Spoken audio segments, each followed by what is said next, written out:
Celtics Ainge prepared to stand pat this summer? Maybe. Waltham, Mass. App.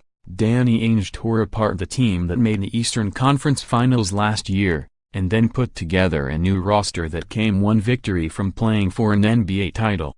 This summer may present him with an even bigger challenge, standing pat.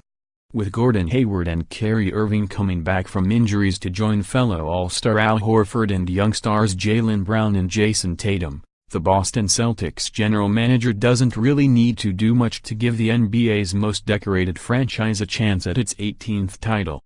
And that's not really in Ainge's nature. "I like this group of guys," he said Monday, a day after the Celtics lost Game 7 of the conference finals to the Cleveland Cavaliers. "We're not looking to make changes, other than a handful of tweaks." But he also said, "You never know what opportunities will present themselves." The Celtics finished with the number 1 seed in the East in 2017, but the 5-game loss to the Cavaliers in the conference finals reinforced what Ainge already suspected, that team was not going to take the next step. He went after Hayward, and, unsuccessfully, Kevin Durant, then won the draft lottery. It still wasn't enough. When Irving asked the Cavaliers to trade him, Ainge pounced, giving up fan favorite Isaiah Thomas in a package that left Boston with 11 new players. He also wheeled the number 1 overall pick to Philadelphia for a future number 1 and the right to draft Tatum, the player he says he really wanted. Despite losing Hayward in the first quarter of the season opener, and Irving in March, the Celtics had home court advantage for Game 7 and led the Cavaliers with 6 minutes left in the fourth quarter. But with the Celtics shooters turning ice cold, LeBron James proved to be too much, amassing 35 points, 15 rebounds and 9 assists while playing every second of the game. "The farther you go in the playoffs, the more difficult it is to lose," Ainge said. "It was one of those games we lost that we should have won. That's going to eat at all of us for a while." But the team's performance in the playoffs also gave the Celtics reason to believe that this team may be good enough to contend for the title. And with the 2 injured All-Stars returning, this summer doesn't have to be like last summer.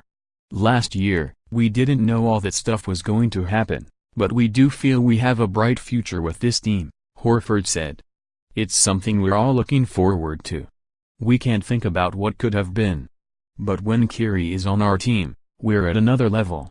The biggest issue for the Celtics this year is holding on to guard Marcus Smart, who is a restricted free agent and expected to draw offers of $12 million to $14 million. Ainge said the team is willing to pay the luxury tax if that's what it takes to build a contender.